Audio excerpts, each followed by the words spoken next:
Good morning student.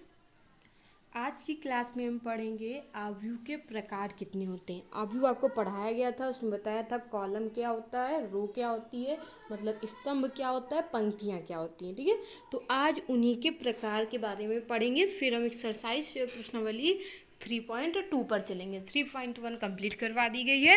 अब ज़रूरत थी यहाँ पे टाइप्स की और कुछ गुणधर्मों की, तो उनका यूज करना है। तो इसलिए है हम लोग पहले इसके प्रकार पढ़ लेंगे, उनके गुणधर्म पढ़ लेंगे क्या क्या होते हैं, फिर हम चलेंगे अपनी एक्सरसाइज 3.2 पर।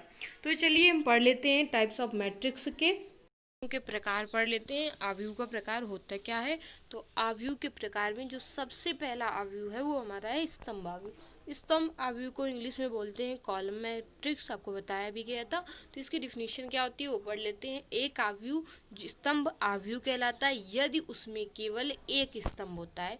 जिसमें केवल अगर एक स्तंभ हो, ठीक है, देखिए इसमें केवल एक स्तंभ आपको दिख रहा है। हमने कहा था इस तरह से जो होता है वो क्या कहलाता है, स्तंभ कहलाता है। जो इस तरह से इधर की ओर जाएगा वो पंक्ति कहलाती है।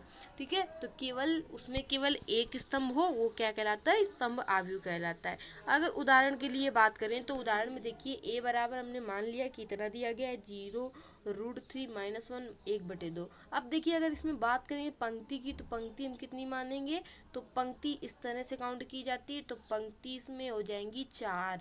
और अगर कॉलम की बात करेंगे तो कॉलम कितना हो जाएगा 1। तो कोट कितने की बन जाएगी, कोट बन जाएगी 4, 1 की। ये एक तरह से क्या है, स्तंभ आव्यूह कहलाता है। जिसमें केवल एक कॉलम हो उसमें हम लोग क्या बोलते हैं, एक स्तंभ हो उसे क्या बोलते हैं, स्तंभ आव्यूह। ठीक है, तो ए बराबर हम इसको इस तरह से भी लिख सकते हैं, ए आई जे पूरा इसको हमने लिखा है ए आई जे, इसको लिख सकते हैं। ठीक है, और यम इंटू एन, 4 की जगह में यम एक, मतलब कि यहाँ पे कुछ भी हो सकता था, हम इस तरह से भी इसको लिख सकते थे 2, 1। तो ये भी स्तंभ आव्यूह होता, लेकिन इसका जो कोट बन जाती वो कितनी बन जाती, 2, 1। क्यों, क्योंकि 2 यहाँ पे पंक्तियां थी और कॉलम एक ही था। ठीक है, तो इस तरह से कुछ भी हो सकता है। तो यहाँ पे लिख दिया गया है यम इंटू 1 कोटि स्तंभ आव्यूह है। चलिए, तो ये स्तंभ आव्यूह था, पिछली क्लास में बता भी दिया गया था, लेकिन इसमें डिफिनीशन आज पढ़ाई जा रही है आपको। चलिए पंक्ति आव्यूह की डिफिनीशन पढ़ लेते हैं। पंक्ति आव्यूह की डिफिनीशन क्या होती है, कभी कभी डिफिनीशन भी पूछ लेता है।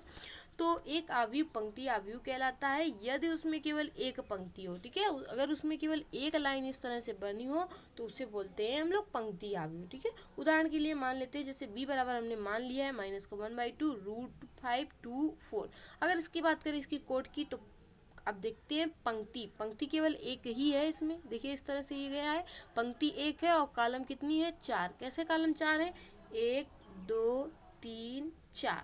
ठीक है, तो कॉलम हमारे पास 4 हो गई और पंक्ति हमारे पास कितनी हो गई, 1 हो गई, मतलब रो 1 हो गई और कॉलम 4 हो गई। तो इसलिए कोड बन गई 1, 4। इसी को हम लिखना चाहें तो एक गुणते n भी लिख सकते हैं, तो लिख दिया गया है। व्यापक रूप से अगर हम इसको लिखना चाहें तो b बराबर इसको पूरे को BIG मान सकते हैं, इंटू में 1 इंटू n मीन्स होता है मतलब कोई भी संख्या आप यहाँ पे रख सकते हो। ठीक है, तो ये कहलाता है पंक्ति आव्यूह। अब आते हैं वर्ग आव्यूह क्या होता है। वर्ग आव्यूह को पढ़ लेते हैं। वर्ग आव्यूह लिखा हुआ है स्क्वायर मैट्रिक्स। वर्ग आव्यूह होता क्या है, एक आव्यूह जिसमें पंक्तियों की संख्या और स्तंभों की संख्या समान होती है।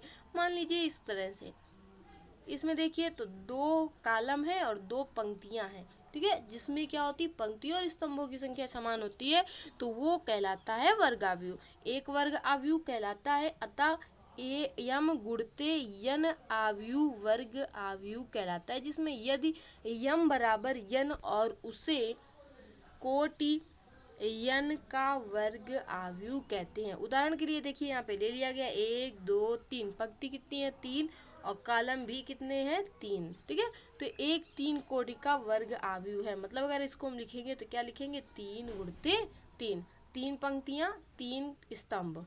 ठीक है, तो ये इस तरह से कहलाता है, ये कहलाता है क्या हमारा, तो वर्ग आव्यूह कहलाता है। इसे इस तरह से भी नोट किया जाता है व्यापक रूप में, a बराबर AIG यम इंटू n और यम कोटि का वर्ग आव्यूह हुआ। ठीक है, चलिए आगे चलते हैं। तो आगे पढ़ते हैं। आगे हमारा क्या है, विकर्ण आव्यूह। विकर्ण आव्यूह की बात करते हैं। विकर्ण आव्यूह क्या होता है, विकर्ण आव्यूह को हम लोग इंग्लिश में बोलते हैं डायगोनल मैट्रिक्स। विकर्ण आव्यूह क्या होता है, एक वर्ग आव्यूह जिसमें अगर b बराबर इस तरह से दिया हो यम इंटू यम, तो विकर्ण अवयव कहलाता है। यदि विकर्ण के अतिरिक्त इसके अन्य सभी अवयव शून्य होता है, विकर्ण आप किसे जानोगे, तो विकर्ण जो होता है इस तरह से ये जो बनता है ये विकर्ण होता है।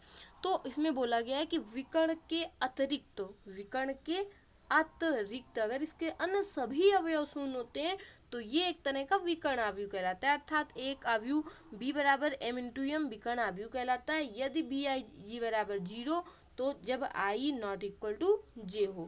मतलब अगर उदाहरण में हम मान लें तो a बराबर यहाँ पे 4 ले लिया गया, b बराबर अगर बात करेंगे तो देखिए ये दो पोर्शन इसके 0 हैं, -1 माने ये विकर्ण इस तरह का होता है। इस तरह से जो होता है ये इसका विकर्ण कहलाता है। और इसमें देख लीजिएगा 3 वाला हम ले लेंगे तो 3 वाले में इस तरह से, मतलब कि पहले पहला फिर दूसरा फिर तीसरा इस तरह से, तो ये इनके विकर्ण कहलाते हैं जो इस तरह से बनते हैं। तो विकर्ण केवल इसमें शामिल हो, विकर्ण में दिया हो कुछ भी जो अवयव हो लेकिन बाकी सभी पार्ट क्या हो, शून्य हो, तो ऐसा अवयव जो कहलाता है वो क्या कहलाता है, विकर्ण अवयव। ठीक है, लिखा है कोट इसकी 1, 2 और 3 के विकर्ण अवयव हैं। ठीक है, चलिए अब यहाँ पे बात कर लेते हैं अदिश अवयव की। तो अदिश अवयव क्या होता है, अदिश अवयव होता है, इसको इंग्लिश में बोलते हैं स्केलर मैट्रिक्स। एक विकर्ण अवयव ही अदिश अवयव भी कहलाता है यदि इसके विकर्ण के अवयव समान होते हैं। अगर आपसे बोल रहा है अदिश अवयव कहते हैं, अभी आपने पढ़ा कि जिसमें इस तरह से हो विकर्ण में केवल अवयव हो, ठीक है, मतलब इस तरह से बीच में अवयव हो, ठीक है, आपने यही तो पढ़ा। 1 मान लेते हैं, यहाँ पे 4 मान लेते हैं, यहाँ पे 0, यहाँ पे 0, यहाँ पे 0, यहाँ पे 0, ठीक है, लेकिन क्या हो बाकी सब 0, ठीक है, बाकी सब क्या हो 0। और विकर्ण इस तरह से होता है तो विकर्ण के अवयव हो बाकी सब 0, ठीक है, उससे हम लोग क्या बोलते हैं विकर्ण अवयव। लेकिन यहाँ भी बात अदिश की बात की है। अदिश मीन्स होता है कि ये जो विकर्ण भी दिए हो ये भी बिल्कुल समान हो। अगर यहाँ पे 1 हो तो यहाँ पे भी 1 हो, यहाँ पे भी 1 हो, अगर यहाँ √3 है तो यहाँ √3 हो, यहाँ √3 हो, ठीक है, विकर्णों की संख्या बराबर हो उसे हम लोग बोलते हैं अदिश अवयव, वो अदिश अवयव कहलाता है। जैसे उदाहरण में देखिए ले लिया गया है बराबर 3, b बराबर लिया गया है -1, देखिए ये विकर्ण है, विकर्ण में सीधे एक ही अवयव है -1, तो इस तरह का अवयव कहलाता है अदिश अवयव। अगर यहाँ पे बात करेंगे 3 की तो देखिए इस तरह से विकर्ण बन रहा है, विकर्ण में देखिए यहाँ पे √3, यहाँ पे √3, यहाँ पे √3, मतलब ये भी कैसा अवयव है, अदिश अवयव है, तो ये अदिश अवयव कहलाता है। ठीक है, 1, 2, 3 के अदिश अवयव हैं। ठीक है, अब देख लीजिए अगली जो डिफिनीशन है वो किसकी है, तो अगला है हमारा तत्समक अवयव। तत्समक अवयव क्या होता है, एक वर्ग अवयव जिनके विकर्ण के सभी अवयव एक हों, जिनके विकर्ण के सभी अवयव क्या हो, एक हों तथा शेष अन्य सभी अवयव शून्य हो, तो इस तरह का जो अवयव कहलाता है वो कहलाता है तत्समक अवयव। जरा देख लीजिए उदाहरण में, ठीक है, तो देख लीजिए इस तरह देखिए इनके ये विकर्ण है, ये विकर्ण है, उनके सभी के कहा है विकर्ण के अवयव एक हो, तो उसको हम लोग बोलते हैं तत्समक अवयव। तो ये हो गया हमारा तत्समक अवयव। ठीक है, आगे चलते हैं, बात करते हैं शून्य अवयव की। शून्य अवयव क्या होता है, तो शून्य अवयव की बात करते हैं तो एक अवयव शून्य अवयव या रिक्त अवयव कहलाता है यदि इसके सभी अवयव शून्य हो, तो इस तरह का अवयव शून्य अवयव कहलाता है।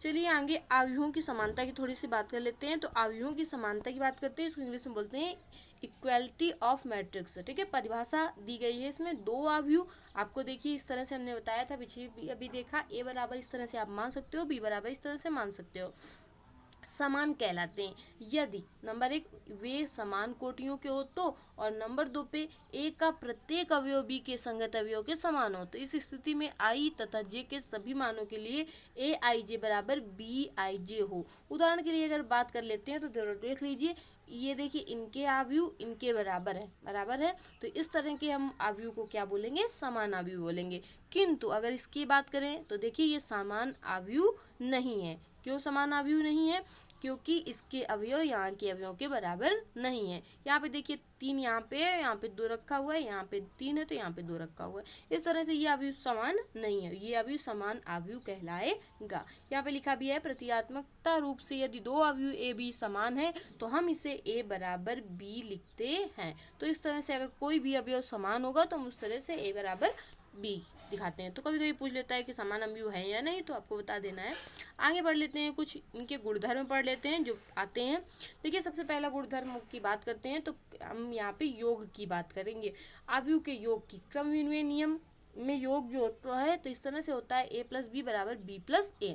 ठीक है, तो हम क्या करते हैं, ए प्लस बी, ए और बी को जोड़ देते हैं तो बी और ए को जोड़ देंगे, दोनों अगर बराबर होते हैं तो ये कहलाता है हमारा क्रम विनिमय नियम। यहीं पे अगर सहचर नियम की बात करते हैं, सहचर नियम ये होता है हमारा ए प्लस बी प्लस सी और ए प्लस बी प्लस सी। मतलब सहचर नियम में ए प्लस बी को पहले ये तो प्रूव किया गया है, ठीक है। इससे मतलब ये सूत्र है हमारा इसका, ठीक है। तो सहचर नियम में क्या किया गया है, ए प्लस बी प्लस सी बराबर ए प्लस बी प्लस। अगर आपसे सहचर नियम से योग निकालने के लिए कहता है तो आप पहले क्या करेंगे, ए प्लस जी को जोड़ देंगे, फिर जिसमें आ जाए उसमें सी को जोड़ना है। इधर साइड में अगर राइट हैंड साइड की बात करेंगे तो बी प्लस सी को जोड़ देना, उस बाद में ए को जोड़ देना है। दोनों की अगर वैल्यू बराबर आती है तो ये सहचर नियम के अंतर्गत आता है। योग के तस्मक के अस्तित्व को देख लेते हैं। तो देखिए इसमें लिखा है कि मान लीजिए ए बराबर अगर इतना है तो एक यम इंटू एन आव्यूह है और ओ एक जीरो एक यम इंटू एन शून्य आव्यूह है। तो ए प्लस जीरो और जीरो प्लस ए करेंगे तो ए ही आएगा। दूसरे शब्दों में आव्यूह के योग संक्रिया के योग तत्समक आव्यूह शून्य है, ठीक है। तो इस तरह से भी होता है कि आपको जीरो की आइडेंटिटी जोड़ने में तत्समक अवयव जोड़ने के लिए कहेगा। इस तरह से आपने पढ़ा था तत्समक किसे कहते हैं, ये इस तरह से होता है, ठीक है। एक एक बीच में होता है, आपने पढ़ा है।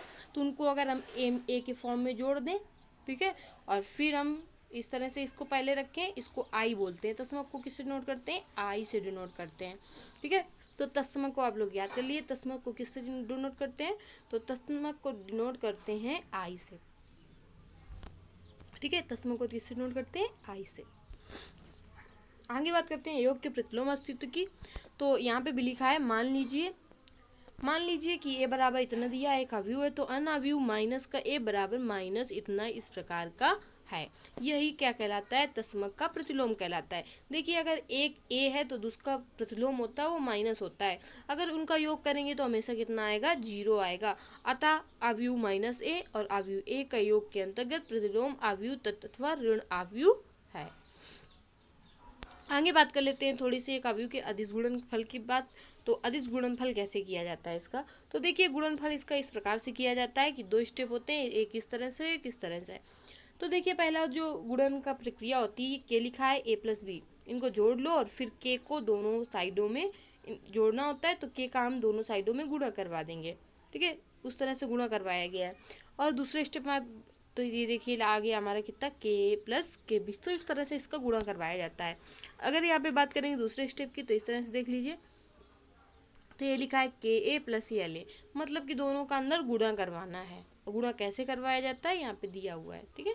इस तरह से आपको गुणा करवाना है। ये वहाँ पे हमने मान लिया ए आई प्लस बी जे और इस तरह से गुणा करवा दिया, तो इसकी जगह हम फिर वही लिख दिए। ये तो प्रूफ दिए हुए हैं, ठीक है, ये गुणा नहीं है, ये प्रूफ दिया हुआ है। अगर यहाँ पे बात करेंगे के प्लस एल ओ यहाँ पे, तो इसमें भी ए की जगह में ए आई जे मान लीजिए, बी की जगह में बी आई जे मान लिया गया और बस उन्हीं को रख दिया गया, उनको गुणा करवाया फिर वहां से मान रख दिया गया। अब योग के गुणन के गुणधर्म के बारे में बात कर लेते हैं। तो इसमें भी सहचर नियम है। सहचर नियम के अनुसार इस तरह से ये आपका सूत्र है, इस तरह से आपको गुणा करवाना है। अगर आपसे बोलता है कि आव्यूह के सहचर नियम का प्रयोग करके इसका गुणनफल निकालिए, तो आपको इसी तरह से करना होगा। ए बी, पहले ए बी का गुणा करवाना होगा, अगर 3 दिए होंगे तो सी बाहर होगा और फिर दूसरे स्टेप में ए बाहर होगा और बी सी बराबर बी सी का गुणा करवाना होगा और इस तरह से ये दोनों को बराबर दिखाना। अगर दोनों आते हैं तो सहचर नियम का पालन करता है आव्यूह, ठीक है। ये आपको बताया जाएगा, मतलब ये आपसे पूछा जाएगा। दूसरे स्टेप पे आते हैं गुणन की प्रक्रिया, जो वितरण नियम की होती है। वितरण नियम में 2 प्रकार से क्रिया होती है। एक तो लिखा है ए बी प्लस सी, ठीक है, बी प्लस जी बाहर रहेगा और ए का हमें गुणा करवाना है दोनों में। एक जब गुणा करवाएंगे ए का इसमें करवा देंगे, इसमें करवा देंगे, तो ए बी प्लस ए सी हो जाएगा।